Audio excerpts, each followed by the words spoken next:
अगर आप हाइब्रिडाइजेशन को सही तरह समझ गए तो आपको बॉन्डिंग का टॉपिक बहुत इजी लगेगा। मुश्किल नहीं लगती का एक्सपर्ट हो सकता है।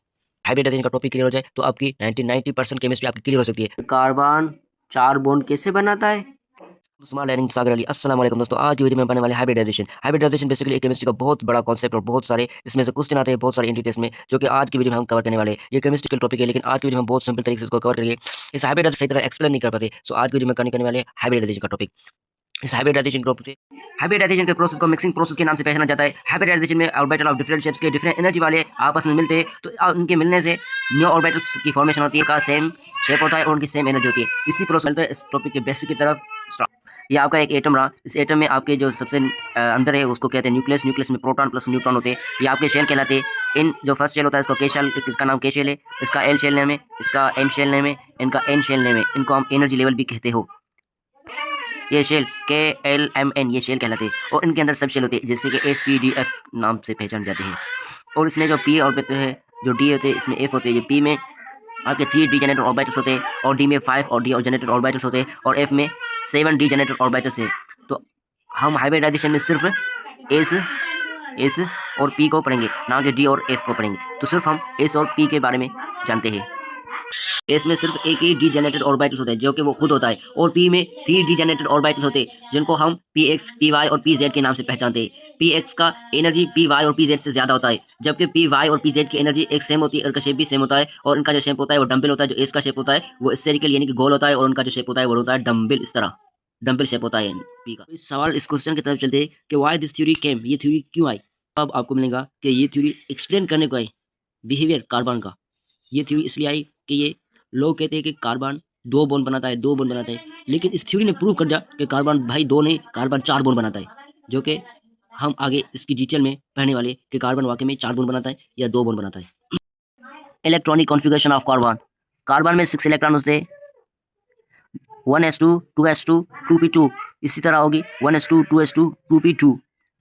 1s में 2 इलेक्ट्रॉन, 2s में 2 इलेक्ट्रॉन और 2p में 2 इलेक्ट्रॉन होता है। इसमें सिर्फ एक डीजेनरेटेड ऑर्बिटल होता है जो वो खुद ही होता है। और पी में हमने पढ़ा था कि पी में 3 डीजेनरेटेड ऑर्बिटल्स होते हैं जिनको हम PX, PY और PZ के नाम से पहचानते हैं। ये डायग्राम देखो, ये एक ग्राउंड स्टेट है और ये एक एक्साइटेड स्टेट है। देखो ये 1s2 हो गया, 1s2, इसमें 2 इलेक्ट्रॉन, इसमें भी 2 इलेक्ट्रॉन हो गए 1s2, और जो P होता है P में भी 2 इलेक्ट्रॉन आ गए। क्या अब ये 4 बॉन्ड बनाता है? तो इसका जवाब होगा नहीं, ये 4 बॉन्ड नहीं बनाता, क्योंकि इसमें जो आउटर में शेल होता है इसमें सिर्फ आपके 2 इलेक्ट्रॉन होते हैं। ये तो फुल फील्ड है, मतलब बॉन्डिंग के लिए तो आपको हाफ फील्ड ऑर्बिटल होने चाहिए, आपके ऑर्बिटल हाफ फील्ड होने चाहिए, लेकिन ये तो फुल फील्ड है। लेकिन सिर्फ ये एक हाफ फील्ड है और ये एक फुल फील्ड है। इसके मुताबिक अब वाकई में कार्बन 2 बॉन्ड बनाता है, इसमें कोई छूट की बात नहीं। अगर हम ये डायग्राम देखें तो इसमें आपके 1s में 2 इलेक्ट्रॉन, इसमें आपके 2s में 1 इलेक्ट्रॉन। भाई यहाँ पे 2 इलेक्ट्रॉन थे, 1 इलेक्ट्रॉन कहाँ से गया? आपका ये 1 इलेक्ट्रॉन इसको एक्साइटेड किया गया और 2Z की तरफ चला गया। अब देखो इधर 1 इलेक्ट्रॉन, इधर 3 इलेक्ट्रॉन, 1 और 3 बन गए 4। हाँ, ये अब प्रूफ हो गया कि कार्बन वाकई में 4 बॉन्ड बनाता है। ये कार्बन में एक एबिलिटी होती है कि वो 4 बॉन्ड बना सकता है अपने सराउंड। तो थोड़ा ओवरव्यू करते हैं हाइब्रिडाइजेशन को अगेन। आपके 1s ऑर्बिटल होता है और आप जानते हैं कि जो s ऑर्बिटल उसका जो शेप होता है वो स्फेरिकल यानी कि गोल शेप होता है। और जो आपके 3 हाइब्रिडाइज्ड मतलब 3 आपके ऑर्बिटल होते हैं, जो p ऑर्बिटल होते हैं, उनका 3 डीजेनरेटेड ऑर्बिटल्स का शेप ही डंबल की तरह होता है। आप जानते हो डंबल क्या होता है? डंबल अगर आप जिम में जाते हो तो आपको ऐसे हथौड़े जैसा मिलता है, उसको कहते हैं डंबल। आप देख सकते हैं इनका शेप ही डंबल की तरह होता है। तो आप देख सकते हो कि ये एक्स एक्स पर है, ये जेड एक्स पर है और ये वाई एक्स पर है, इनका शेप डंबल होता है। ये 1 आपका S आ गया और 3P आ गया, तो आपका बन गया SP3 हाइब्रिडाइजेशन। आपने ऊपर में थंबनेल में देखा होगा इस SP3 हाइब्रिडाइजेशन पहनने से पहले मैं आपसे एक सवाल करना चाहता हूँ, और मैं जानता हूँ कि आपके दिमाग में इस सवाल भी होगा। वो सवाल वो ये है, ये आपका कार्बन हो गया और कार्बन ने 4 बॉन्ड बनाया है, ठीक है। क्या इन 4 बॉन्ड की लेंथ सेम होगी? क्या ये इन 4 बॉन्ड की लेंथ सेम होगी? तो इसका जवाब है हाँ, इसकी लेंथ सेम होगी। आप कहोगे कैसे? क्योंकि ये हाइब्रिडाइज्ड ऑर्बिटल है, इनका शेप भी सेम है और इनकी एनर्जी भी सेम है, तो इसका मतलब इनकी लेंथ भी सेम होगी, चारों बॉन्डों की लेंथ सेम होगी। sp3 hybridisation combination of 1s and 3p orbitals to produce 4sp3 hybridized orbital having same shape and same energy. After hybridized, पहले तो इनका कोई किसी का शेप स्फेरिकल था, किसका शेप डम्बल था. अगर ये हाइब्रिडाइज्ड हुए तो इनका सभी का शेप कुछ इस तरह होगा. मतलब इन जो एस का था वो भी डम्बल हो जाएगा, जो पी का था वो भी डम्बल हो जाएगा. सारों का शेप सेम हो जाएगा और उनकी एनर्जी भी सेम ही हो जाएंगी. इसी या एसपी हाइब्रिडाइजेशन ऑर्बिटल होगा जो कि स्फेरिकल शेप का है, और 3p ऑर्बिटल जिनका डम्बल शेप होता है. अगर ये आपस में मिल जाए और आपस में मिलने के बाद हाइब्रिडाइज करे तो आपके एक ऑर्बिटल ये एक 4 हुए थे और ये हाइब्रिडाइज भी 4 ही हो गए, और इस हर एक ही ऑर्बिटल का नाम sp3 होगा, क्योंकि ये एक ऑर्बिटल एक s और 3p के ऑर्बिटल से बना था. तो हम हर एक ऑर्बिटल का नाम भी sp3 हाइब्रिडाइज नाम रखेंगे. ये भी sp3, ये भी sp3, और ये भी sp3, और ये भी sp3 के एग्जांपल की तरफ हम आ गए. मीथेन को समझते हैं. मीथेन के अंदर कार्बन सेंट्रल एटम होता है और कार्बन के हम इलेक्ट्रॉनिक कॉन्फ़िगरेशन करेंगे. कार्बन की 1s2 2s2 और 2p2 आते हैं इसकी इलेक्ट्रॉनिक कॉन्फ़िगरेशन. 1s में 2 इलेक्ट्रॉन रखेंगे और 2s में भी according to valence bond theory 2 electron रखेंगे, और इनमें हर एक 2 इलेक्ट्रॉन एक इलेक्ट्रॉन रखेंगे तो ये खाली होता है.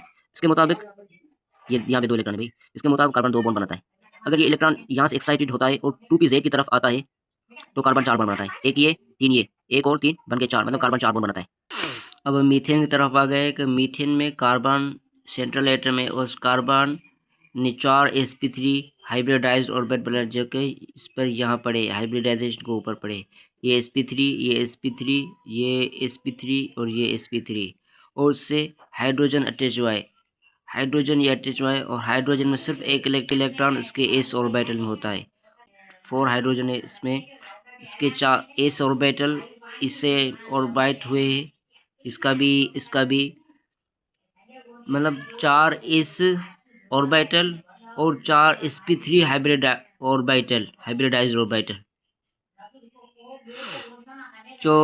जो हाइड्रोजन और sp3 मतलब के कार्बन के sp3 हाइब्रिडाइज्ड ऑर्बिटल में जो बॉन्ड बनेगा वो बॉन्ड बनेगा sp3s सिग्मा बॉन्ड.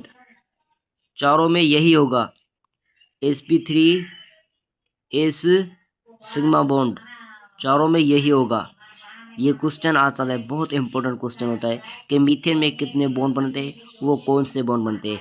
आपको ये सिंपली बताना है कि मीथेन के अंदर sp3s सिग्मा बॉन्ड 4 बॉन्ड बनते हैं, क्योंकि इसमें 4 हाइड्रोजन होते हैं.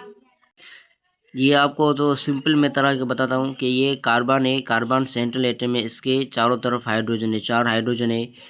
जो ये इसका एंगल बनेगा वो 09.5 एंगल बनेगा. जो इसका शेप होगा वो टेट्राहेड्रल होगा, और ये मीथेन है खुद. ठीक है.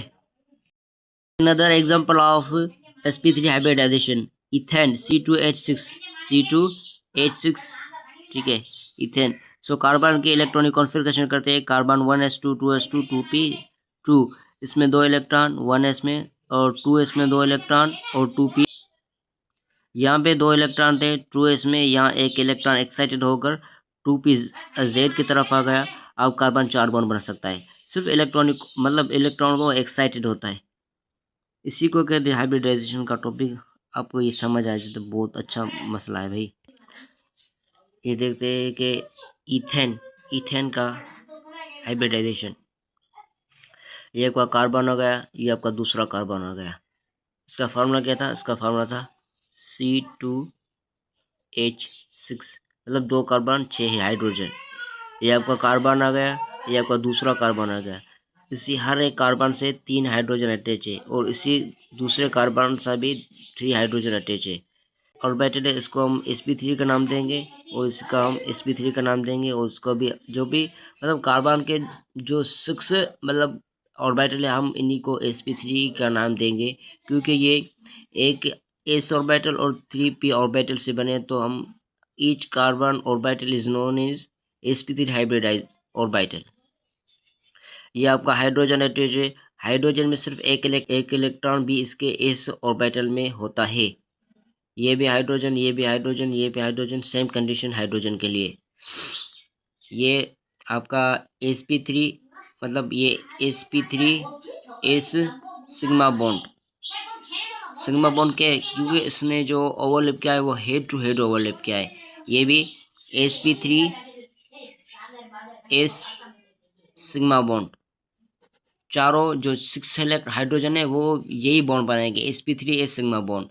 मगर एक डिफरेंस आता है कि जो ये कार्बन और कार्बन के दरमियान जो बॉन्ड बनाए वो sp3 एस सिग्मा बॉन्ड नहीं बनता, बल्कि sp3 सिग्मा बॉन्ड बनता है, क्योंकि इसके पास भी